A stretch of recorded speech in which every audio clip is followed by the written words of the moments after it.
اب یہ نوٹ کر لیجئے، ہدایت و ضلالت اس دنیا میں جو مختلف حالتیں انسان پر طاری ہوتی ہیں، یا نعمتوں کی بارش ہو رہی ہے، یا تنگی ہے، فقر ہے، احتیاج ہے، دنیاوی حیثیت ہے، وجاہت ہے، یا دنیا میں گمنامی ہے، کسنوی پرست کے بھیا کیس تھی، کوئی آپ کا حال ہی نہیں پوچھ رہا کہ تم ہو کون، تمہارے منہ میں کتنے دانت ہیں، یا یہ کہ دنیا میں اقتدار کی کسی مسند پر انسان بیٹھا ہے، یا یہ کہ کوئی اس کے ہاتھ میں اختیار نہیں، یہ تمام جو حالات انسان پر طاری ہوتے ہیں، ان کے جواب میں جو طرز عمل فکری اعتبار سے اور عملاً انسان اختیار کرتا ہے، اس کے 4 درجے ہیں۔ پہلا درجہ ہے انتہائی گمراہی، ضل ضلالا بعیدا۔ وہ کیا ہے؟ اگر عزت ہوئی، نعمتیں ملی، فلاں دیوی یا دیوتا کی نگاہ کرم ہے، اس کی کرپا سے یہ ہو گیا، اور اگر کوئی تکلیف آ گئی، مصیبت آ گئی، معلوم ہوتا ہے کہ فلاں دیوی یا دیوتا ہم سے ناراض ہو گیا، یہ کالی دیوی کی طرف سے کوئی مصیبت آ گئی ہے، یا یہ کہ یہ لکشمی دیوی کی نگاہ کرم ہے کہ ہمیں دولت مل گئی ہے۔ یہ تو ہے شرک۔ شرک ہونے کے اعتبار سے یہ ہے ضل ضلالا بعیدا، انتہائی پستی۔ اس پستی سے اوپر آئیں گے تو توحید کی پہلی منزل ہے۔ عزت دی اللہ نے دی، اگر کوئی تنگی آ گئی، فقر، تکلیف، کوئی ذلت، رسوائی، یہ بھی اللہ کی طرف سے۔ ایک اعتبار سے تو انسان ہدایت پر آ گیا، بڑی گہرائی تھی اس گندگی کی اور اس خباثت کی جو شرک جس کا نام ہے، اس سے انسان نکل آیا، نجاست سے۔ توحید تو ہے، لیکن ابھی اس میں اس کی گمراہی کا ایک ایلیمنٹ شامل ہے، اور یہ گمراہی سے جب تک آگے نہیں آئے گا، اوپر نہیں ابھرے گا، اس کا طرز عمل کیا ہوگا کہ ذرا کچھ مل گیا، عزت مل گئی، پھولے نہیں سما رہے، اب زمین پر قدم نہیں ٹک رہے، گردن اکڑ رہی، کہیں محرومی ہو گئی، کوئی تکلیف آ گئی، کوئی مشقت، فقر آ گیا، اب بجھ کر رہ گئے۔ ان دونوں کیفیات میں انسان کا پینڈولم جو ہے وہ ایکسٹریم کو جائے گا۔ یہ کب ہوگا؟ جبکہ انسان یہ سمجھتا ہے کہ اس دنیا میں جو دولت مل گئی یا عزت مل گئی تو یہ گویا کہ بڑی کوئی قابل فخر شے ہے، اور اگر یہاں پر کوئی تکلیف آ گئی، کوئی مصیبت آ گئی، فقر و فاقہ آ گیا تو یہ گویا کہ بہت ہی اہانت آمیز شے ہے۔ اگر یہ انسان سمجھے گا تو طرز عمل وہ نکلے گا، نتیجے کے طور پر جو میں بیان کر چکا ہوں، یہ گمراہی ہے۔ اس گمراہی سے نکلیں گے تو آپ کس مقام پر آئے؟ دوسری منزل ہدایت کی کیا ہے؟ نہ یہ عزت ہے نہ یہ ذلت ہے، دونوں حیثیتیں برابر ہیں کہ یہ امتحان ہے۔ اسی لیے ان دونوں آیتوں میں ایک لفظ قدر مشترک ہے، اذا مبتلاہ فاما الانسان اذا مبتلاہ ربہ فاکرمہ ونعمہ۔ یہ بھی ایک ابتلا ہے، آزما رہا ہے اللہ، کبھی وہ دے کر آزماتا ہے، کبھی چھین کر آزماتا ہے، کبھی فقر و فاقہ سے آزماتا ہے، کبھی وہ کثرت دولت اور کثرت مال سے آزماتا ہے، کبھی وہ صحت دے کر آزماتا ہے کہ یہ قوت اور توانائی اور صحت جو میں نے دی ہے یہ اس میں کیا کرتا ہے، کبھی وہ مرض کے ذریعے سے آزماتا ہے کہ صبر کرتا ہے کہ نہیں کرتا۔ ہمارے لیے شکوہ اور شکایت تو اس کی زبان پر نہیں آ جاتی، نالا اور شیون تو نہیں آ جاتا، تکلیف جھیلتا کہ نہیں جھیلتا، اس میں تحمل ہے کہ نہیں ہے، تو صبر کرتا ہے یا شکر کرتا ہے۔ یہ دونوں کیفیات در حقیقت اس اعتبار سے مساوی ہے، یہ بھی امتحان، یہ بھی امتحان۔ یہ حقیقت جب سامنے ہوگی اب وہ پینڈولم جو ہے وہ بہت کم ہو جائے گا، یعنی انسان میں طبعی طور پر تو ایک اثر ہوتا ہے غیر اختیاری، کسی چیونٹی نے کاٹا آپ کے پاؤں پر، آپ اپنا پاؤں ہٹا لیں گے، اس میں کوئی ارادہ نہیں، یہ ریفلیکس ایکشن ہے، غیر اختیاری فعل ہے۔ اس حد تک تو انسان ضرور متاثر ہوتا ہے، اس سے تو کوئی انسان جو ہے وہ بلند تر نہیں ہو سکتا۔ حضرت ابراہیم رضی اللہ تعالیٰ عنہ، حضور کے وہ نومولود فرزند، انتقال جب ہو رہا تھا آپ کی آنکھوں میں آنسو آ گئے۔ اب یہ طبعی اثر ہے، ایک فعل ہے، انفعالی کیفیت ہے جو بالکل طبعی ہے، لیکن یہ نہیں کہ اس کی وجہ سے انسان کی زبان پر کوئی شکوہ آ جائے، کوئی شکایت آ جائے، یہ نہیں ہوگا، یہ ایمان کے منافی ہے۔ اسی طریقے سے اگر کوئی خوشی ہوئی ہے تو چہرے کے اوپر ایک نکھار آ جائے گا، تبسم آ جائے گا، اس سے زائد نہیں۔ اس حد تک تو یوں سمجھیے کہ انسان کا طبعی تقاضا ہے۔ اس سے زیادہ یہ پینڈولم اگر سوئنگ کر رہا ہے تو گویا کہ اس حقیقت سے انسان محجوب ہے کہ یہ بھی امتحان ہے، یہ بھی امتحان ہے، جو ہم سورہ حدید میں پڑھ چکے ہیں۔ ما اصاب من مصیبت فی الارض ولا فی انفسکم الا فی کتاب من قبل ان نبراها ان ذلک علی اللہ یسیر لکی لا تعصوا علی ما فاتکم ولا تفرحوا بما آتاکم۔ اللہ تمہیں کچھ دے تو اتراؤ مت، اللہ تم سے کچھ چھین لے تو اس کے اوپر افسوس مت کرو۔ یہ نتیجہ ایمان کا نکلنا چاہیے۔ اگر تمہیں ایمان ہے اللہ پر، اگر تمہیں یقین ہے کہ جو کچھ ہوا ہے اللہ کے اذن کے بغیر نہیں ہوا، اگر تمہیں یقین ہے کہ اللہ نے جو میرے لیے طے کیا ہے اس میں میرے لیے خیر ہی ہے، چاہے فی الحال، فی الوقت، فوری طور پر مجھے ناگوار محسوس ہو رہی ہے بات، لیکن یقیناً میرے لیے اس میں خیر ہے میرے رب کی طرف سے کہ ہر چیز کی ماریخ عین الطاف است۔ ہم تو شارٹ سائٹڈ ہیں، ہم دیکھ نہیں سکتے کسی شے کو، ہم اس کے ظاہر کو دیکھ کر گھبرا اٹھتے ہیں کہ یہ تو تکلیف آ گئی، کیا پتا اسی کے پردے میں اللہ کی رحمت آ رہی ہے۔ میں نے وہ رئیس امروہوی کے اشعار آپ کو کئی دفعہ سنائے ہیں۔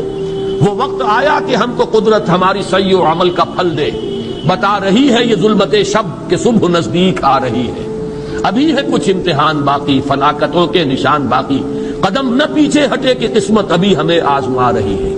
رئیس اہل نظر سے کہہ دو کہ آزمائش سے جی نہ ہارے، جسے سمجھتے ہو آزمائش وہی تو بگڑی بنا رہی ہے۔ اسی آزمائش سے تو بگڑی بنے گی، اسی سے تو تمہارا خیر جو ہے اجاگر ہوگا، سامنے آئے گا، پتہ چلے گا who's who, what is what۔ ابو بکر میں کتنا یقین اور ایمان تھا، یہ کیسے معلوم ہوگا؟ کیسے معلوم ہوگا کہ بلال میں کتنا سہار، کتنا تحمل تھا، کتنا صبر تھا، اگر وہ مصیبت ان پر نہ آتی کہ جو امیہ ابن خلف کے ہاتھوں ان پر قیامت ٹوٹ رہی تھی۔ تو یہ ساری چیزیں جو ہے ما اصاب من مصیبت فی الارض ولا فی انفسکم الا فی کتاب من قبل ان نبرأ ان ذلک علی اللہ یسیر لکی لا تأسوا علی ما فاتکم ولا تفرحوا بما آتاکم واللہ لا یحب کل مختال فخور۔ اگر اس حقیقت سے محجوب ہو جاؤ گے تو پھر اختیال اور فخر اور گھمنڈ پیدا ہو جائے گا تمہارے اندر، یا دوسری طرف مایوسی، کمر ہمت ٹوٹ کر رہ جائے گی، خودکشی کرنے کو انسان آمادہ ہو جاتا ہے، ذرا کوئی ناکامی دنیا میں آ گئی، کوئی تکلیف آ گئی۔ یہ ہے در حقیقت تیسری منزل، ہدایت کی دوسری سیڑھی۔ پہلا کیا تھا؟ نہایت ضل ضلالا بعیدا، کوئی خیر مل گیا تو کسی دیوی کی نگاہ کرم، کوئی تکلیف آ گئی تو کسی دیوتا کی ناراضگی، یہ تو ہے ضل ضلالا بعیدا۔ اس سے اوپر آئے، یہ پہلی سیڑھی ہدایت کی ہے۔ عزت ہے تو اللہ کی طرف سے، اور اگر کوئی ذلت ہے، تنگی ہے تو اللہ کی طرف سے، یہ ہدایت کا آغاز ہو گیا۔ یہ توحید کی بنیادی منزل ہے۔ اس سے اگلی منزل، یہاں کی ذلت ذلت نہیں، یہاں کی عزت عزت نہیں۔ ذالک یوم التغابن، ہار اور جیت کے فیصلے کا دن تو قیامت کا دن ہے۔ وہاں معلوم ہوگا جس کو اس روز عزت ملی وہ عزت والا ہے، جو اس روز ذلیل ہو گیا وہ ذلت والا ہے۔ یہ تو امتحان ہے، دارالامتحان ہے۔ خلق الموت والحیات لیبلوکم ایکم احسن عملا، یہ تو دارالامتحان ہے۔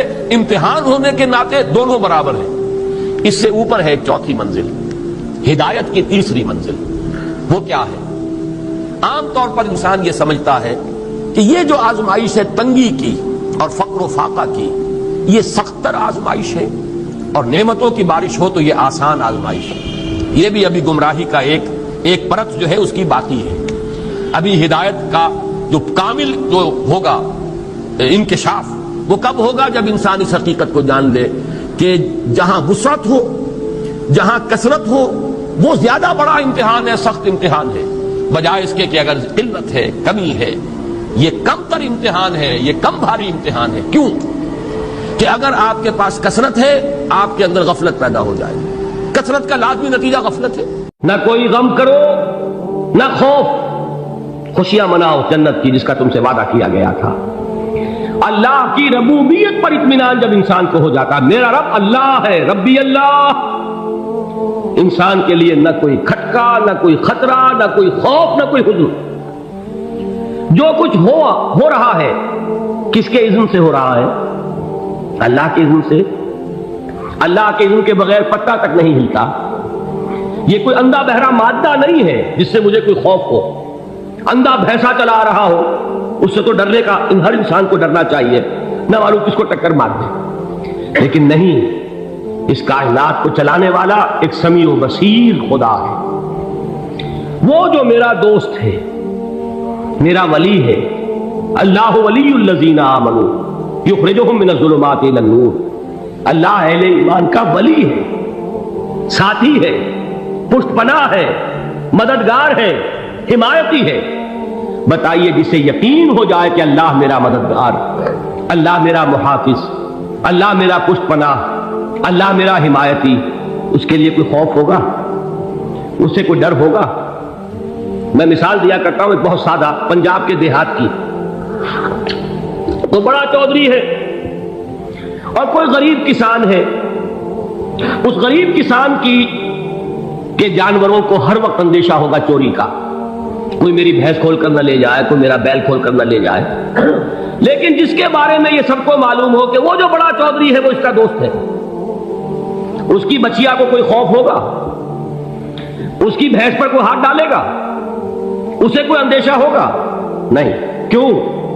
کہ وہ بڑا چودھری، بڑا اس کا یہاں کا سردار، جاگیردار، سب کو معلوم ہے وہ میرا دوست ہے، کوئی میرے خلاف اقدام نہیں کر سکتا۔ اس دنیا میں یہ چھوٹی سی بات اگر آپ کے دلی اطمینان اور سکون کا باعث بن سکتی ہے تو ذرا تصور کیجئے۔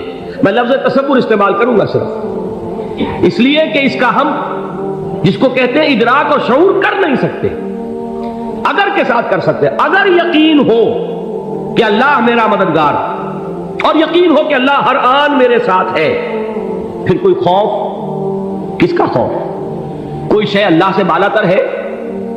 کوئی قوت اس سے زیادہ طاقتور ہے؟ کوئی اس کے ارادے کو بدلنے والا ہے؟ کوئی اس کی مشیت کے آڑے آنے والا ہے؟ یہی بات ہے جو حضور نے فرمائی۔ یہ ایمان کا حاصل ہے لب لباب، کہ دیکھو اچھی طرح اس بات کو ذہن نشین کر لو، اگر تمام انسان مل کر تمہیں کوئی نقصان پہنچانا چاہے نہیں پہنچا سکتے مگر جو کچھ اللہ نے لکھ دیا ہو، اور تمام انسان مل کر تمہیں کوئی نفع پہنچانا چاہے نہیں پہنچا سکتے مگر وہ شے جو اللہ نے طے کر دی۔ آپ پھر میں کہوں گا ذرا تاریخ کیجئے، اسے فرض کیجئے، اسے سوچئے، اگر اس حدیث پر ہمارا دل ٹھکا ہوا ہو تو کسی سے ڈر ہوگا؟ یہ مجھے نقصان نہ پہنچا دے، یہ میری رپورٹ خراب نہ کر دے، یہ میری انکریمنٹ نہ رکوا دے، یہ میرا یہ نہ بگاڑ دے، یہ میرا یہ نقصان نہ پہنچا دے۔ اس کا ڈر، اس کا ڈر، اس کا خوف، اس کی خوشامد، اس کے لیے جا کر طرح طرح سے اپنی عزت نفس کو ذلیل کروانا اس کے سامنے، یہ سب کچھ کیوں کرتا ہے انسان؟ جب سمجھتا ہے کہ اس کے ہاتھ میں میرا کوئی نفع ہے، اس کے ہاتھ میں میرے لیے کوئی ضرر ہے، یہ مجھے کوئی گزن پہنچا سکتا ہے، یہ مجھے کوئی نقصان پہنچا سکتا ہے، یہ میرا کوئی کام بنا سکتا ہے، یہ میری کوئی ضرورت پوری کر سکتا ہے، اسی کا نام شرک ہے۔ جہاں آپ نے یہ سمجھا کہ غیر اللہ کے اندر کوئی طاقت موجود ہے وہی شرک ہے۔ بتوں سے تجھ کو امیدیں، خدا سے نو امیدی، مجھے بتا تو صحیح اور کافری کیا ہے؟ شرک تو یہ ہے جس پر بھی تمہیں یہ خیال ہے کلمہ ہے، یہ کلمہ سوم لا حول ولا قوت الا باللہ، ذرا اس پر دل کو کبھی اگر آپ تصور کریں، پھر فرض کریں، دل ٹھک جائے اس پر، کوئی طاقت نہیں۔ یہی بات تھی جو شیخ عبد القادر جیلانی رحمۃ اللہ علیہ نے اپنی وصیت میں اپنے بچے سے کہی۔ 11ویں دینے والے ہیں لیکن حضرت شیخ عبد القادر جیلانی کی وصیت اور تعلیمات کو کتنے لوگ نہیں جانتے ہو؟ یہ جن مقامات تک پہنچے ہیں وہ کس چیز کی بدولت پہنچے؟ انہوں نے جو پیغام دیا وہ کیا تھا؟ اے میرے بچے، جس طریقے سے قرآن مجید میں حضرت لقمان کی نصیحتیں جو ہے نقل کر دی گئی ہیں، میں یہ عرض کروں گا بالفرض اگر قرآن حضرت عبد القادر جیلانی کے بعد نازل ہوا ہوتا تو شیخ عبد القادر کی یہ نصیحتیں بھی قرآن میں درج ہوتی۔ اتنی اونچی نصیحتیں ہیں۔ اے میرے بچے، اس حقیقت کو ذہن نشین کر لے، لا فاعل فی الحقیقت ولا مؤثر الا اللہ، اس کائنات میں نہ کوئی فاعل حقیقی ہے نہ مؤثر حقیقی ہے سوائے اللہ۔ کسی شے میں کوئی تاثیر نہیں اگر اللہ نہ چاہے، آگ جلا نہیں سکتی اگر اللہ نہ چاہے، پانی ڈبو نہیں سکتا اگر اللہ نہ چاہے، زہر ہلاک نہیں کر سکتا اگر اللہ نہ چاہے، کوئی چیز فائدہ نہیں پہنچا سکتی اگر اللہ نہ چاہے۔ تو در در پہ کیوں سر جھکاتے ہو؟ در در پر کیوں جبیں سائی کرتے ہو؟ سب کے سامنے کیوں ہاتھ پھیلاتے ہو؟ ایک اللہ سے مانگو، ایک اللہ کے سامنے زمین پر اپنی جبین رکھو۔ لا فاعل فی الحقیقت ولا مؤثر الا اللہ۔ نظر آتا ہے ہمیں کہ پانی پیاس بجھا دیتا ہے، پیاس بجھانے کی صلاحیت پانی میں نہیں ہے، اللہ کے اذن سے۔ کھانا بھوک مٹا دیتا ہے، بھوک مٹانے کی صلاحیت کھانے میں نہیں ہے، اذن رب میں۔ دیکھیے یہی یقین تھا حضرت موسیٰ علیہ السلام کا واقعہ یاد کیجئے۔ سامنے سمندر آ گیا ہے، قوم دیکھتی ہے پیچھے کہ گرد و غبار کا طوفان، معلوم ہوا کہ فرعون اپنے لشکر سمیت آ گیا۔ لشکر جب چلتا تھا تیز رفتاری کے ساتھ تو گرد و غبار کا جو طوفان اٹھتا تھا اس کا تصور کیجیے، اور لمحہ بلمحہ وہ قریب آ رہا ہے۔ پوری قوم نے کیا کہا؟ اے موسیٰ انا لمدرکون، اے موسیٰ ہم کو پکڑے گئے۔ قرآن مجید میں تو یہاں وہ باتیں نہیں لکھی ہیں، لیکن تورات میں یہ درج ہے کہ بنی اسرائیل جھگڑنے لگے، دست و گریبان ہو گئے موسیٰ کے ساتھ۔ موسیٰ نے یہاں مروایا لا کر، اس سے تو ہم وہیں بہتر تھے، وہاں کھانے کو ملتا تھا، زندگی تو تھی، بیگار ہم کر رہے تھے، موت تو نہیں تھی۔ اب جو کچھ ہوگا اس کا تصور کرو، جس طریقے سے ہمارے ٹکڑے اڑائے جائیں گے۔ تو لڑ رہے ہیں حضرت موسیٰ علیہ السلام سے، یہ تورات کی تفصیل ہے۔ قرآن میں صرف اتنا آیا ہے، پریشان ہو کر انہوں نے کہا انا لمدرکون، موسیٰ ہم کو پکڑے گئے۔ اس وقت موسیٰ کا جواب کیا ہے؟ کلا ان معی ربی سیہدین، نہیں، میرے ساتھ میرا رب ہے، وہ راستہ دے گا۔ بتائیے کہاں راستہ نظر آ رہا ہے؟ یہ ہے ایمان بالغیب۔ راستہ نظر نہ آئے تب اللہ پر یقین ایمان ہے، جیب میں پیسے ہوں اور تب دل کو اطمینان ہے، تو ایمان کس پر ہوا؟ پیسے پر، اللہ پر نہیں۔ جب وسائل و ذرائع نہ ہو اور پھر یقین ہو کہ اللہ مسبب الاسباب ہے، وہ اسباب کا پابند نہیں ہے، وہ اسباب کا محتاج نہیں ہے، اسباب اس کے محتاج ہے۔ اگر یہ یقین ہے تو اللہ پر ایمان ہے، یہ نہیں ہے تو تمہارا ایمان اسباب پر ہے، وسائل پر ہے، ذرائع پر ہے، مادیات پر ہے، اللہ پر نہیں۔ اس وقت کہاں راستہ تھا؟ کوئی راستہ تھا؟ سمندر ہے اور ادھر سے لشکر آ گیا ہے۔ کلا ان معی ربی سیہدین۔ اب دیکھیے ایمان کہہ دینا آسان ہے، ہوا معکم اینما کنتم، جہاں کہیں بھی تم ہوتے ہو اللہ تمہارے ساتھ ہوتا ہے، لیکن اس کا یقین قائم ہو جائے تو زمین و آسمان کا فرق واقع ہو جائے۔ یہی بات ہوئی حضور کے ساتھ۔ غار ہے، چھپے ہوئے ہیں محمد رسول اللہ اور آپ کے وہ یار غار ابو بکر صدیق رضی اللہ تعالی عنہ۔ اقبال نے حضرت ابو بکر کی شان میں چند اشعار کہیں صرف، لیکن واقعہ یہ ہے کہ بھاری بھاری نظموں پر اور قصیدوں پر بھاری ہے، طویل ترین نظمیں اور قصیدے ہوں ان پر بھاری ہے۔ ہمتیں ابو بکر کی ہمت جو ہے، کشت ملت را چوں ابر، جیسے بارش سے کھیتی اپجتی ہے، ابو بکر کی ہمت اور عزیمت اس امت کو اسی طرح سینچنے والی ہے۔ ثانیے اسلام و غار و بدر و قبر، وہ دوسرے تھے اسلام میں، دوسرے پہلے کون تھے؟ انا اول المومنین، حضور فرماتے ہیں سب سے پہلا ایمان لانے والا میں، دوسرے ابو بکر۔ ویسے ہمارے ہاں یہ چلتا ہے اختلاف، حضرت علی پہلے ہیں کہ حضرت ابو بکر پہلے ہیں، لیکن اس میں بڑی خوبصورت تطبیق قائم کی ہے علماء نے اور بہت صحیح ہے۔ چار کے بارے میں فیصلہ ہی مت کرو کہ کون پہلے، ان کی ایک عجیب تقسیم کر دی ہے۔ آزاد مردوں میں، بالغ مردوں میں سب سے پہلے ابو بکر، بچوں میں سب سے پہلے علی، خواتین میں سب سے پہلے خدیجہ، اور غلاموں میں سب سے پہلے زید بن حارثہ۔ بڑی پیاری تقسیم ہے، یہ چاروں ہی پہلے ہیں، ہر ایک کے لیے اولیت ہے۔ اور واقعہ یہ ہے کہ اگر زمانی اعتبار سے تعین ہوگا تو پہلے خدیجۃ الکبریٰ آئیں گی رضی اللہ تعالی عنہ، کسی اور سے بات کرنے کی نوبت بعد میں آ سکتی ہے، پہلے تو اہلیہ محترمہ سے بات ہوئی، آتے ہی پہلی وحی ہوئی ہے، ابھی تبلیغ کا حکم نہیں تھا۔ کس کو بتایا واقعہ؟ ابھی اپنی نبوت کی تبلیغ کا تو حکم ہی نہیں آیا، واقعہ کس کا ہے؟ وہ خدیجہ کا ہے۔ جب کہا ہے کہ خشیت علی نفسی، مجھے اپنی جان کا اندیشہ ہے، تو کیا جواب دیا خدیجہ نے رضی اللہ تعالی عنہا؟ وہ صدیقۃ الکبریٰ ہے، صدیقات جو ہے خواتین ان میں چوٹی پر خدیجۃ الکبریٰ ہے رضی اللہ تعالی عنہ، اور صدیق جو مرد ہیں ان میں صدیق اکبر ہے ابو بکر صدیق رضی اللہ تعالی عنہ، لیکن صدیقات میں چوٹی پر۔ جب حضور نے فرمایا خشیت علی نفسی، کیا فرمایا، کیا عرض کیا، کیسے تسلی دی؟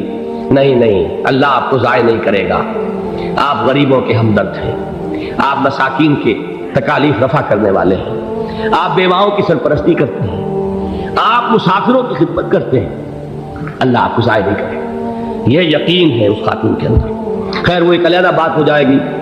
میرے دل پر حضرت خدیجہ رضی اللہ تعالیٰ عنہ کی شخصیت کا بڑا گہرا نقش ہے، جو وہ کوئی اور ہی وقت اور موقع ہوا تو بیان ہوگا۔ بہرحال اقبال نے ایک مصرے میں جو چار اولیتیں جمع کر دی ہیں، ہمتیں کشت امت را چو ابر، ثانی اسلام و غار و بدر و قبر۔ اسلام میں حضور کے بعد پہلے کون؟ ابو بکر۔ غار میں حضور کے ساتھ کون؟ ابو بکر۔ بدر کی رات اللہ کا رسول سرب سجود وہ جھاڑ وہ گھاس پھوس کی جو جھوپڑی بنائی گئی تھی اور وہاں تلوار ننگی لے کر پہرا دینے والا کون؟ ابو بکر۔ اور اس حجرہ عائشہ میں محمد کے بعد سب سے پہلے دفن ہونے والا کون؟ ابو بکر رضی اللہ تعالی عنہ صلی اللہ علیہ وسلم۔ وہ جو معاملہ میں سنا رہا تھا غار ثور کا، حضرت ابو بکر بھی حضور کے خیال سے لرز گئے ہیں۔ آپ کو یاد ہوگا کہ جا کر پہلے تمام جتنے سوراخ تھے انہیں بند کیا، ایک سوراخ رہ گیا تھا جس کو بند کرنے کے لیے کوئی کپڑا نہیں تھا، وہاں اپنی ایڑی رکھی ہے، تب کہا ہے حضور سے تشریف لائیے، اور اپنے زانو پر حضور کو لٹایا ہے، اور وہاں کسی موذی جانور نے کاٹا ہے، حضور کی آنکھ لگ گئی تھی، اس وقت اس بل کے اندر جو بھی بچھو ہے کیا ہے واللہ عالم اس نے کاٹا ہے، اس کی تکلیف کی وجہ سے ابو بکر کی آنکھوں سے آنسو ٹپک گئے، حضور کے چہرے مبارک پر پڑے ہیں تو حضور جاگے ہیں، معاملہ کیا ہے؟ ایڑی نہیں ہٹائی وہاں سے، مبادا وہ جانور وہاں سے نکل کر محمد الرسول اللہ کو کوئی گزن پہنچا دے، ابو بکر کی ایڑی ہے، جس طرح چاہے کھا لے، ختم کر دے، جان نکل جائے تب کوئی آنچ آئے محمد پر تو آئے، لیکن جیتے جی نہیں۔ وہ ہے ابو بکر حضور کے خیال سے، اس وقت حضور نے پھر اپنا لعاب دہن لگایا ہے اور اس سے پھر آپ کی تکلیف ختم ہوئی۔ جیسے خیبر میں حضرت علی کی آنکھ دکھ رہی تھی، اس کو جو شفا حاصل ہوئی ہے وہ بھی حضور کے لعاب دہن سے ہوئی۔ تو بہرحال اس وقت انہوں نے کہا ہے کہ اے نبی یا رسول اللہ، اگر اس وقت ان میں سے کسی نے غیر ارادی طور پر بھی اپنے قدموں کی طرف جھانک لیا تو پکڑے جائیں۔ کیا جواب تھا اللہ کے رسول کا؟ لا تحزن ان اللہ معنا، اللہ ہمارے ساتھ ہے، کیوں گھبراتے ہو ابو بکر؟ یہ ہے ایمان باللہ، میرا مالک اللہ، میرا رازق اللہ، میرا محافظ اللہ، میرا مددگار اللہ، میرا پشت پناہ اللہ، میرا دوست اللہ۔